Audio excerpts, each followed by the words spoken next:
Hello welcome everyone, myself Bhawani Singh from Resonance PCCP division. आज हम geography के एक टॉपिक के बारे में बात करेंगे, दैट इज ओशनोग्राफी।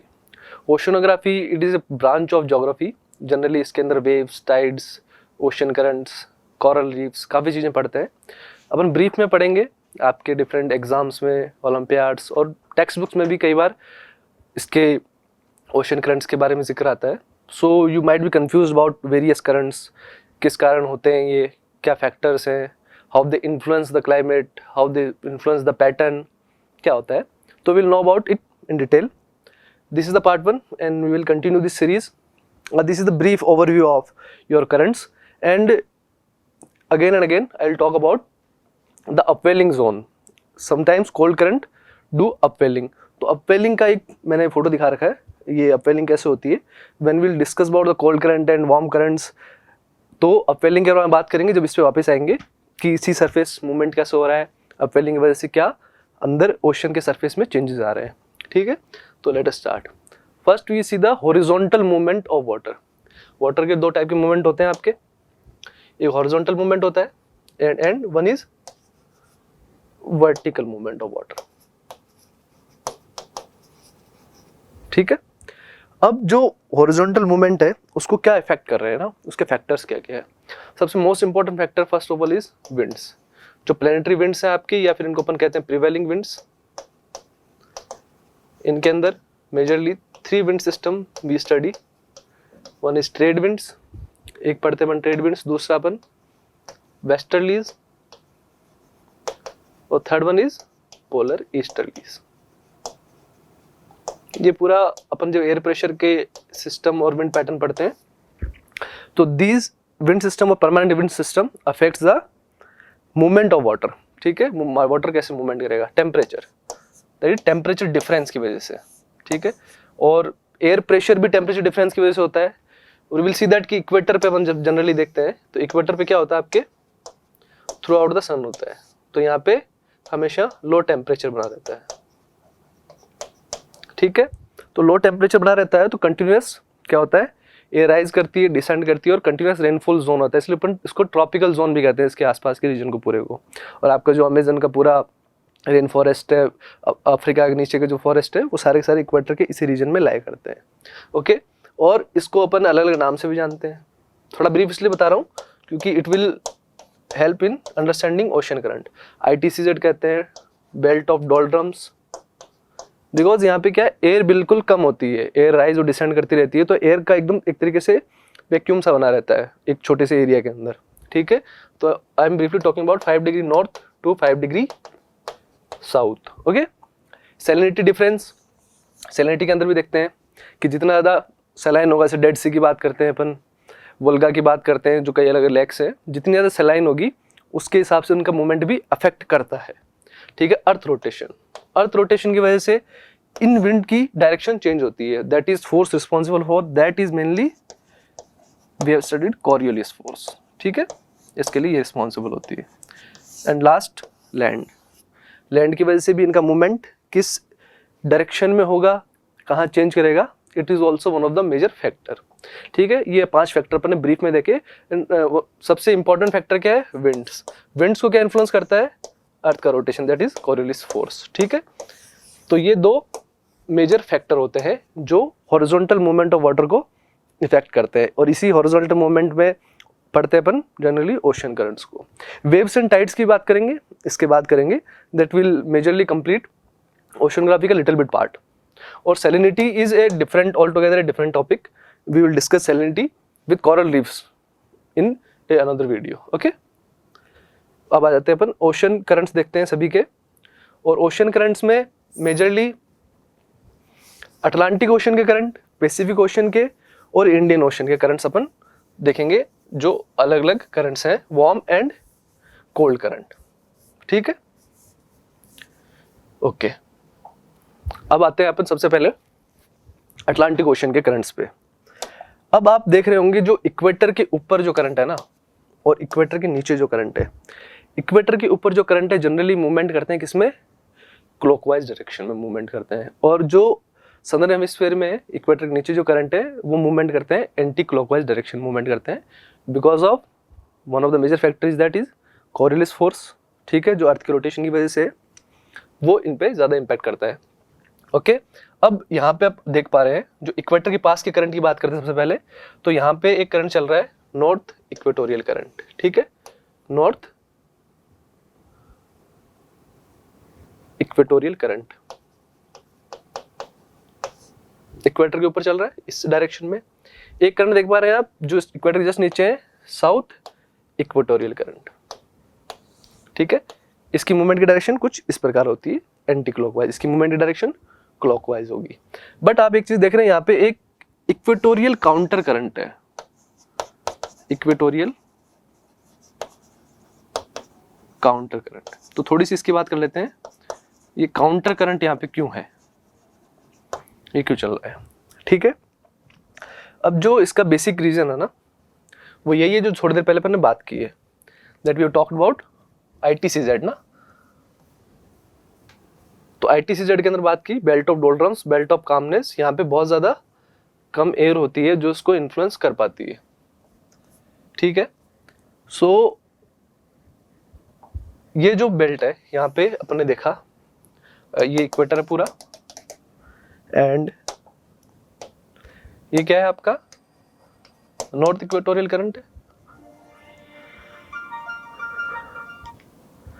ये आपका नॉर्थ इक्वेटोरियल करंट है, ये आपका साउथ इक्वेटोरियल करंट है। अब जो ये वाटर होता है ना, पूरा मूवमेंट करता करता जब अटलांटिक ओशन, पैसिफिक ओशन इसके एकदम यहाँ पे आ जाता है, तो यहाँ पे ये पाइल अप हो जाता है, और एज यहाँ पे एकदम मैंने कहा था बेल्ट ऑफ डोल्ड्रम्स, बहुत कामनेस है, यहाँ पे बहुत एयर कम होती है, तो ये इसको वापस बैकवर्ड मूवमेंट इजीली मिल पाता है फोर्स की। तो इसी की वजह से जो यहाँ पे पाइल अप हुआ, पानी इकट्ठा हुआ, तो बैक फोर्स के कारण ये वापस उस तरफ जाने लगता है। तो वापस यहाँ पे कौन सा करंट आता है आपका, जो काउंटर इक्वेटोरियल करंट है, ये इसको कहते हैं इक्वेटोरियल काउंटर करंट, ठीक है। मेनली इसका बेसिक रीजन है, only reason is that because of ITCZ, convergence zone है, और यहाँ पे एयर एकदम बिल्कुल भी ना के बराबर होती है, इसीलिए यहाँ पे बिल्कुल फोर्स इसको कम मिलेगा, और ये वापस इसमें रिट्रेस कर जाएंगे। ये नॉर्थ इक्वेटोरियल करंट और साउथ इक्वेटोरियल करंट का ही इम्पैक्ट है, ठीक है। I hope you have understood this thing. अब अपन बात करते हैं नॉर्थ इक्वेटोरियल करंट के आगे की, ठीक है। अब जो ये नॉर्थ इक्वेटोरियल करंट है, ये आगे जाके आपका किस में बदल जाता है, गल्फ स्ट्रीम में, ठीक है। ये क्या है, वार्म, और ऊपर से आपका जो क्या आ रहा है, कनाडा के ग्रीनलैंड के पास में से लेब्राडोर करंट, जहां पे ये मिक्स होते हैं, इसको अपन क्या कहते हैं, ग्रांड बैंक रीजन, और we also said it to Newfoundland, और these are the best fishing ground of the world, one of the best fishing ground of the world. Why? Because of the warm current and because of the cold currents mixing, intermixing of warm and cold current gave rise to the best fishing ground of the world, ठीक है।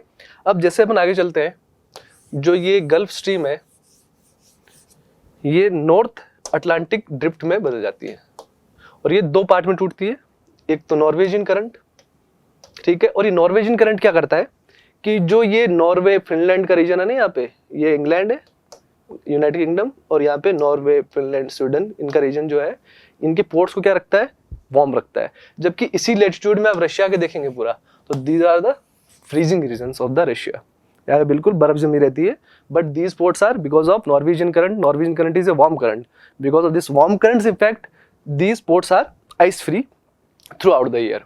अब जो Labrador current है, due to the, ये इसके नीचे चला जाता है, ड्यू टू द अपवेलिंग, जो अपवेलिंग करता है ये बदलता है किसमें, कैनरी करंट में, और यहाँ से इक्वेटोरियल करंट आ ही रहा था, ये इसको वापस करता है, और ये कैसा आपका मूवमेंट बन रहा है, क्लॉकवाइज मूवमेंट।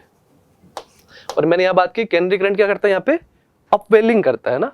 तो अपवेलिंग का क्या होता है कि बेसिक जो थिंग है अपवेलिंग में, कि जब कोई भी कोल्ड करंट जनरली अपवेल करता है। आगे अपन ने लास्ट वीडियोस में अपन ने हम्बोल्ट करंट और Peruvian current and East Australian current की बात की थी, जब अपन ने we have discussed about El Nino and La Nina, जब डिस्कस किया था, इंडियन ओशन डाइपोल डिस्कस किया था, that time we have seen that.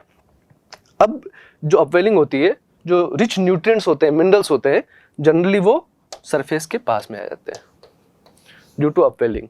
जब न्यूट्रिएंट्स यहाँ होंगे तो फाइटोप्लैंक्टन का ब्लूम होगा। यहाँ पे फाइटोप्लैंक्टन होंगे तो एक आपकी जैसे फाइटोप्लैंक्टन से ये आ जाएंगे किस पे, ज़ूप्लैंक्टन पे,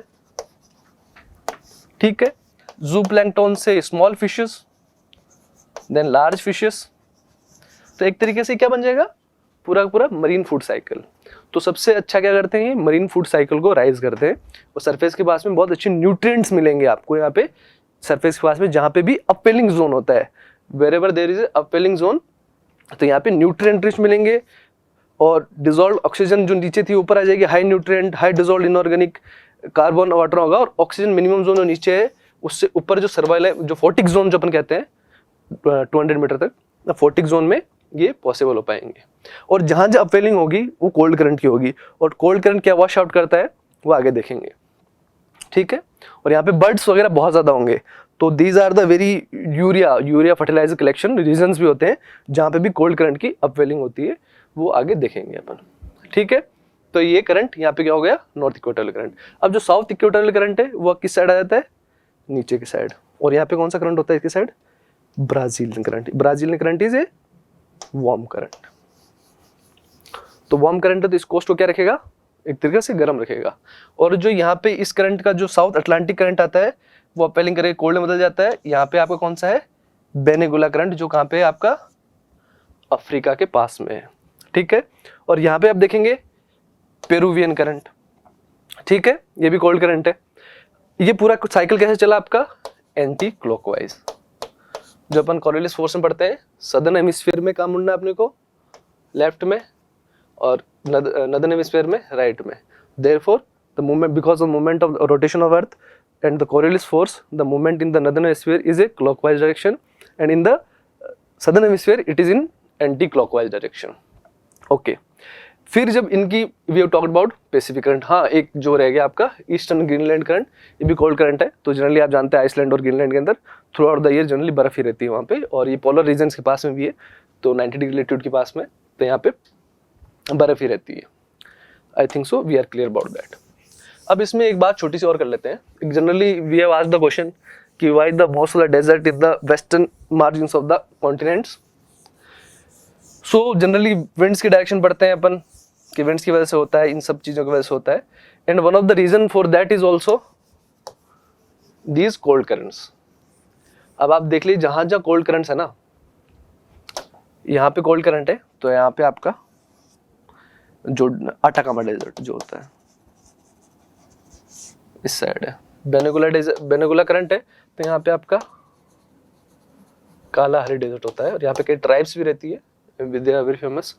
और यहाँ पे आपका वेस्ट ऑस्ट्रेलियन डेजर्ट है। ये जो मेजरली डेजर्ट है ना, ये impact because of the cold ocean current. अब जो यहाँ पे भी देख लो आप, कोल्ड ओशन करंट है, तो यहाँ पे क्या डेजर्ट है आपका, सहारा का डेजर्ट है। अगर ये वार्म करंट होता ना तो देयर विल बी वेजिटेशन, ठीक है। यहाँ पे formation of desert is very less, desert नहीं होता है यहाँ पे।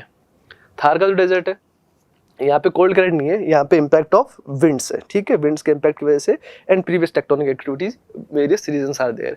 तो therefore most of the desert are on the western margins because impact of the ocean currents and prevailing winds, and we have studied about westerlies and easterlies in the previous chapters, ठीक है। I think सो आपको Atlantic ocean के currents याद रहेंगे सारे, it's not that difficult.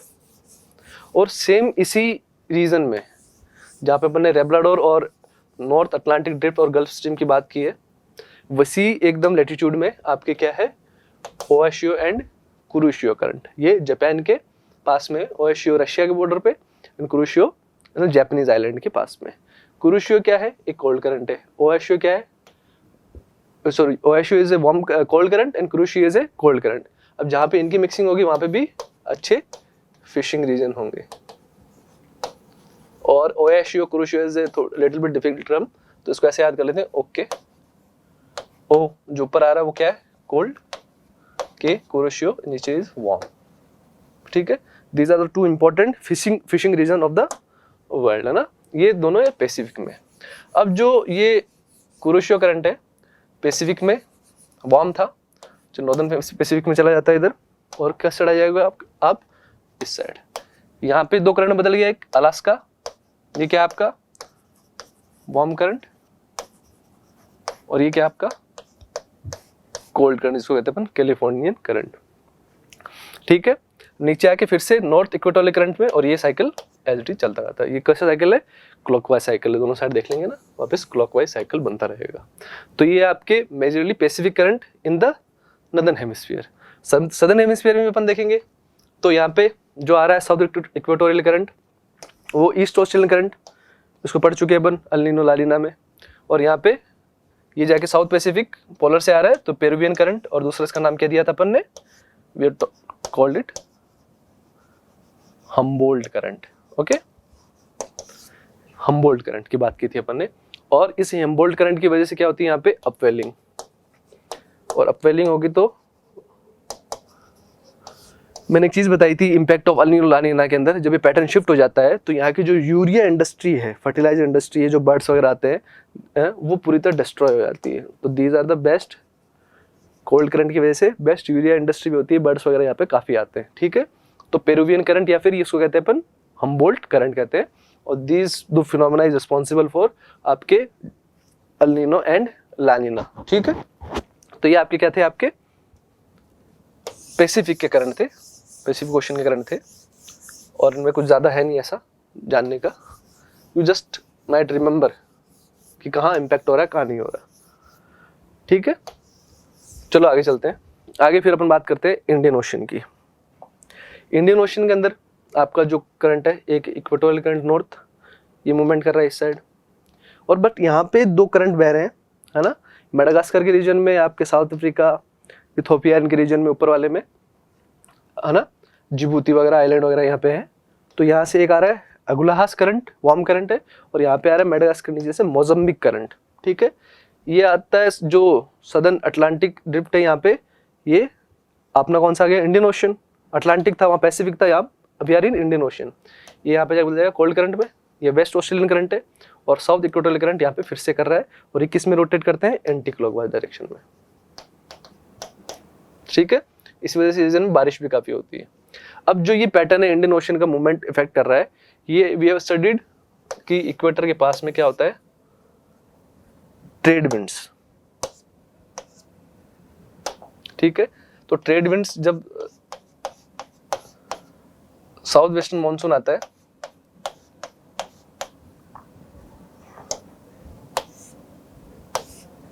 तो यहाँ पे कन्वर्ज करती है कुछ इस प्रकार। ठीक है, और ऊपर जाके इनकी डायरेक्शन बदल जाएगी, जैसे ही ये नॉर्दर्न हेमिस्फीयर जाएगी, they will deflect this side and push toward the south western monsoon. तब तक उस टाइम डायरेक्शन इसकी किस रहेगी, कुछ इस प्रकार रहेगी। ठीक है, इसकी रिवर्स रहेगी। जब ये नॉर्थ ईस्टर्न मॉनसून की डायरेक्शन दिखाई हुई, जब नॉर्थ ईस्टर्न मॉनसून आएगा तो वाटर का मूवमेंट क्या करेगा, इस साइड कर देगा। ठीक है, तो अब ये वापस किस साइड आ जाएगा, इस साइड। और this is due to mainly shifting of the pressure belt. Pressure belt की शिफ्टिंग के कारण होती है। We will discuss the pressure belt in the climatology part in different topic. और ITCZ का जो मेन रोल है वो इसी के अंदर है। ठीक है, तो ये क्या था आपका वेस्ट ऑस्ट्रेलियन करंट, ये थे आपके इंडियन ओशन करंट। और जो सबसे अच्छा करंट का मूवमेंट दिखता है, जो विंड्स के कारण दिखता है, वो अपन इंडियन ओशन में बहुत अच्छे से देख सकते हैं। जो मैंने कहा, इसकी रोटेशन डायरेक्शन चेंज कर देता है, जो कि यहाँ पे कहीं पे नहीं होगी, ये डायरेक्शन सेम रहेगी, but here direction will change because of the when the south western monsoon come, direction will be clockwise, और when the north eastern monsoon come, direction will be anticlockwise. तभी आप कह सकते हैं यहाँ पे direction कैसी देखो, एंटी क्लॉकवाइज इस टाइम, जबकि नॉर्दर्न हेमिस्फीयर में डायरेक्शन होनी चाहिए थी आपकी क्लॉकवाइज डायरेक्शन होनी चाहिए ना जनरली। ठीक है, तो एकदम इक्वेटर के इस साइड और इस साइड बीच में पूरा ये रीजन। तो ये आपके हैं इंडियन ओशन के करंट्स है आपके। आई होप सो आपको सारे करंट काफी हद तक क्लियर होंगे। नीचे आपके अंटार्कटिक सर्कमपोलर है, और ज़्यादा कुछ खास है नहीं। तो अपन ने पढ़ा सारा पूरा ओशन करंट के बारे में, वार्म एंड कोल्ड करंट कैसे मूवमेंट करते हैं, कैसे वॉश आउट करते हैं, उसके टेम्परेचर कैसे चेंज करेंगे, पोर्ट्स को कैसे इफेक्ट करेंगे, यूरिया इंडस्ट्री को कैसे इफेक्ट करते हैं, डेजर्ट को कैसे राइज करते हैं, और क्लाइमेट पैटर्न यहाँ का पूरा चेंज होता है। जनरली ये क्या होते हैं, ड्राइस्ट रीजन होते हैं वर्ल्ड के। ठीक है, और इसी वजह से यहाँ पे क्या होते हैं, डेजर्ट होते हैं। ठीक है, I hope so you are very much clear about ocean currents. आप समझ गए होंगे कि what I want to deliver to you. इसमें काफ़ी क्वेश्चंस भी आते हैं। Today I haven't wrote a question, अगली बार मैं इसका जरूर एक क्वेश्चन दूंगा एक दो क्वेश्चन पे देखेंगे अपन, और will discuss the next part of it, oceanography के जो अगले पार्ट है वो जरूर देखेंगे। Thank you very much, I hope you understood everything, thank you.